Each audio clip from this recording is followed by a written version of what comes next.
Excuse me, my throat is not so long. I have to forgive me. I'm not 100% this evening, and I'm sorry I wasn't involved in any of the planning. It was all down to Judith and Francoise, to which I'm very grateful. I'm really happy that we can have a Harold Meyer Memorial Lecture. Again, it's been several years since we had the last one, and you know, Harold was a wonderful man. He visited me at home on a number of occasions, and he really embodied interfaith. You can read about him there. He was raised, after coming on the kinder transport, he was raised by the Jesuits, who encouraged him to go to synagogue every week. So he really loved interfaith and appreciated people of all faiths, and he had a great respect for people. So I'm really glad that we can remember him through this event. And I'm grateful to have Dr Iona Hine here this evening from Cambridge. You can read about her there. Educated at Cambridge, Roehampton and Sheffield. Dr Iona C. Hine, FHEA, serves as Programme Manager for the Cambridge Interfaith Programme, based at the University of Cambridge Faculty of Divinity. Her academic and professional background spans fields including historical linguistics, publishing and digital humanities, religious education, and urban studies. Quite a bit there, isn't it? As a convener of Cambridge's Interfaith Research Forum and its expanding knowledge hub, and an active member of Faith and Belief Policy Collective, Hine has distinctive insights into the topic of interfaith futures, which we're interested to hear about this evening. So let's welcome Dr. Hine.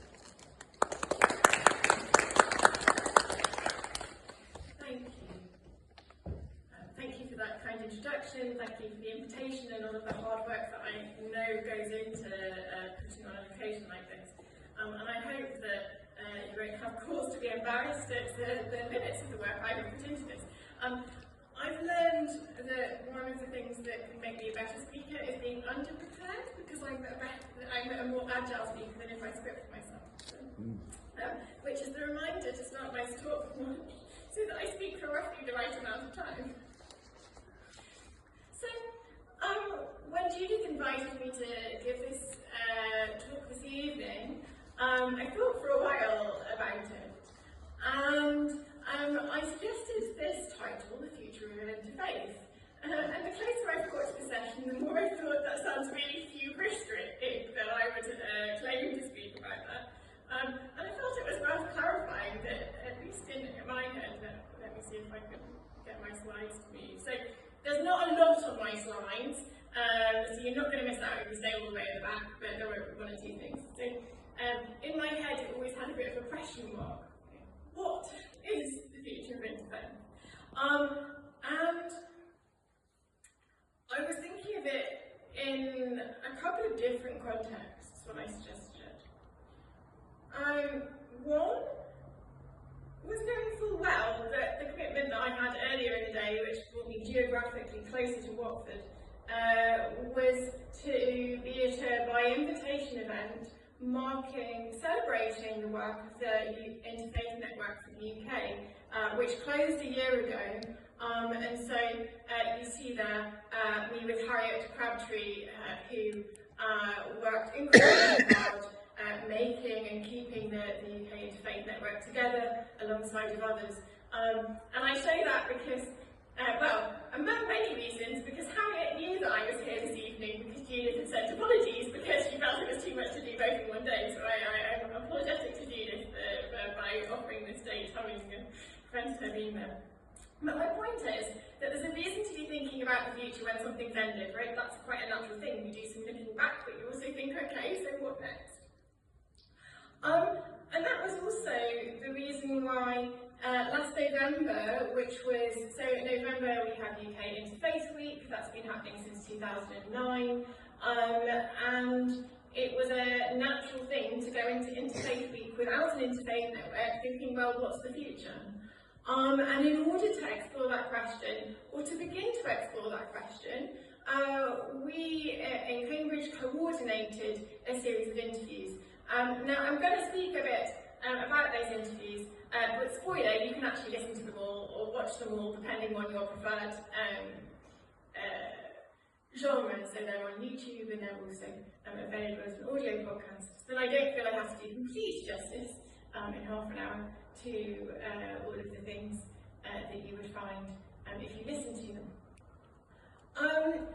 But the series is diverse in multiple ways, so it brings together people from different kinds of space, so people who are academics, people who are practitioners, and I'm going to talk a bit more about that kind of cross-sector conversation to just say, well, you know, what do you think is in the future? What does the future look like from where you're sitting?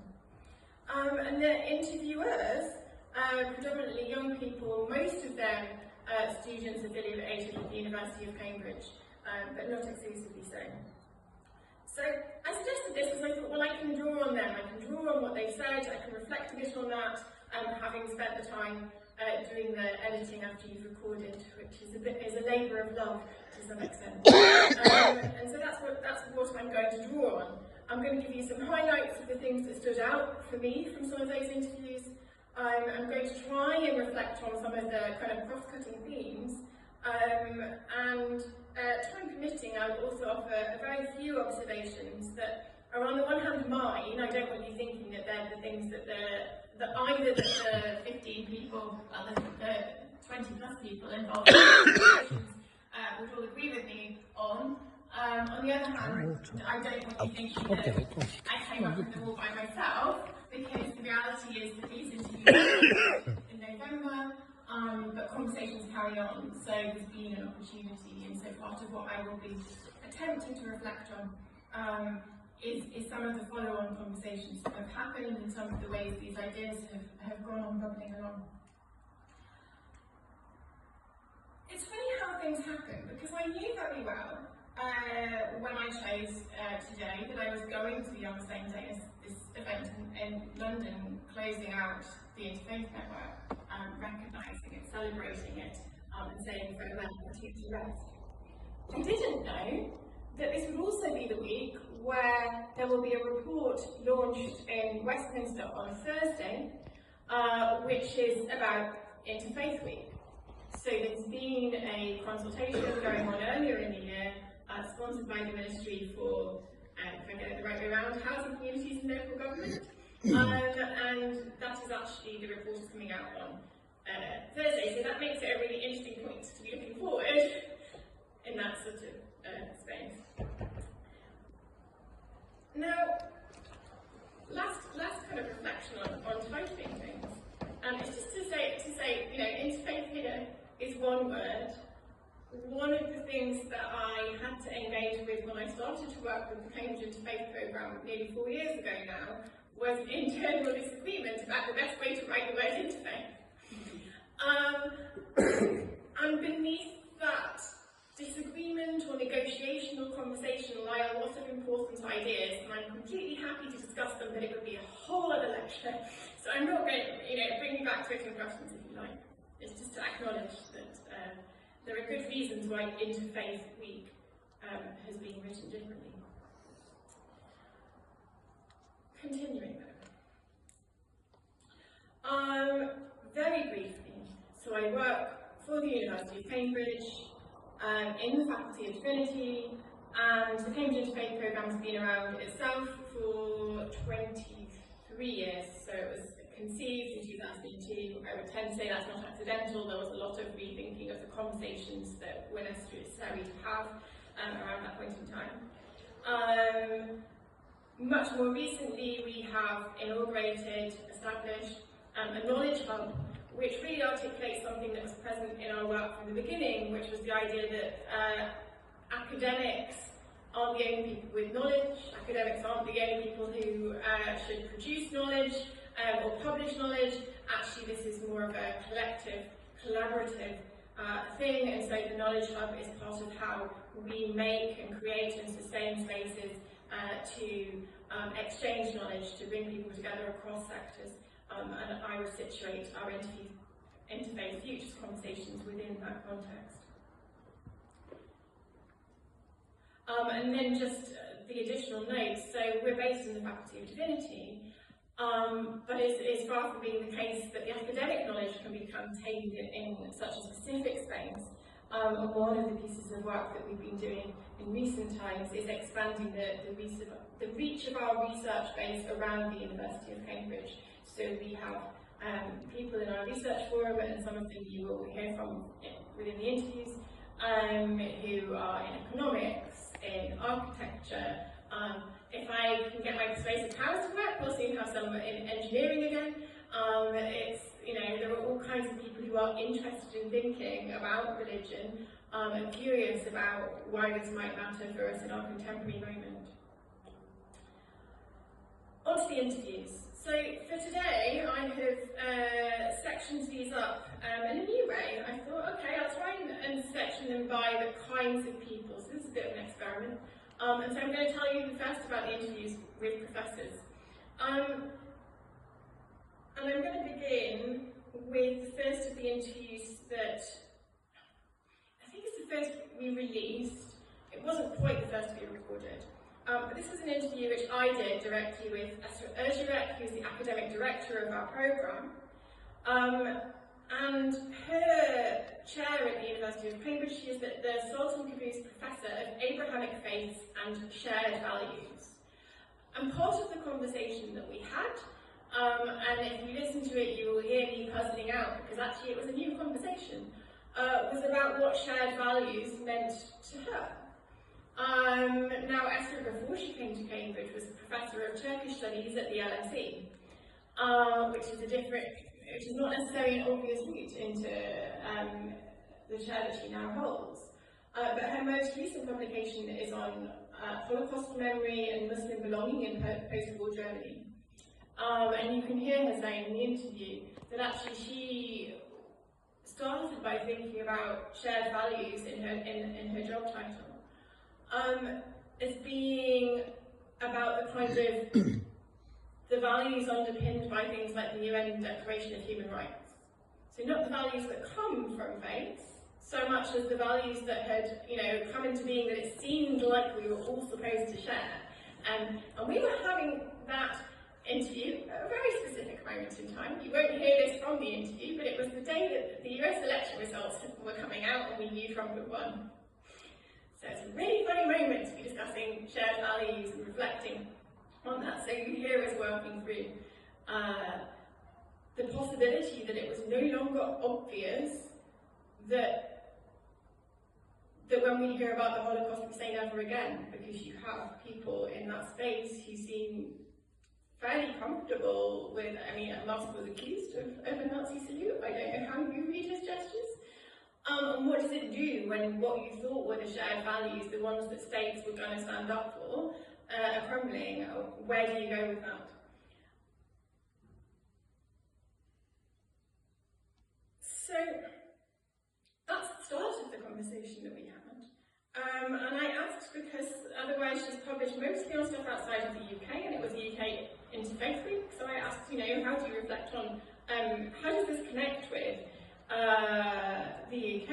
And we talked about Turkey and its history of empire, so in her other area of work, and how that had parallels with the UK. So both countries had really large empires that included people who had different religious beliefs and practices, and went about managing that in ways that involved moving populations of people and involved getting a notion that people couldn't coexist together, and that the way that you got people to get along was actually to separate them out, and the kind of problematics that causes and the unlearning that may be necessary. And then somewhere in there we got onto the sort of ongoing thirst for some shared values. So maybe we're seeing one set of values crumble, and what happens if you're still there looking. That's quite a lot on one interview, so I shall speed up, and I'm just trying to give a little flavour. I spoke to Chris Baker. Chris is a professor at Goldsmiths, the University of London, and he's also co-founder of the Faith and Belief Policy Collective. And Chris spoke, he was interviewed by a student, Reem, and they spoke together about the desirability of a religious voice or religious voices in decision-making spaces. And if you hear Chris talk about this, his key thing is that there's been a recognition, if you take emergency contexts, disaster contexts, you take Grenfell, you take COVID, that faith groups show up and do something effective, right? And that has opened new conversations. Government is definitely paying attention to the potential of, to the power of faith communities, to the significance of faith communities. Equally, you can see something like the relatively new voluntary and communities service, emergency partnership, but anyway, people working to try and paying attention to the contribution of faith communities. But the problem is then if you don't also get an opportunity to be part of the policy decision making, if you're only ever carrying out, then that's dissatisfactory.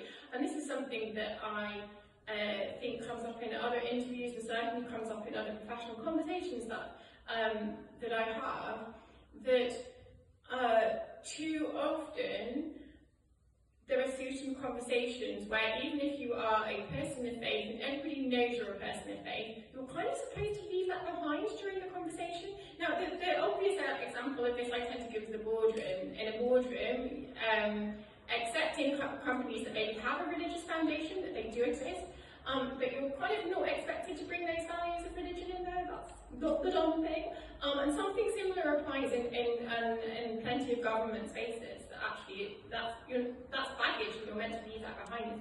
It's not polite. It's not appropriate.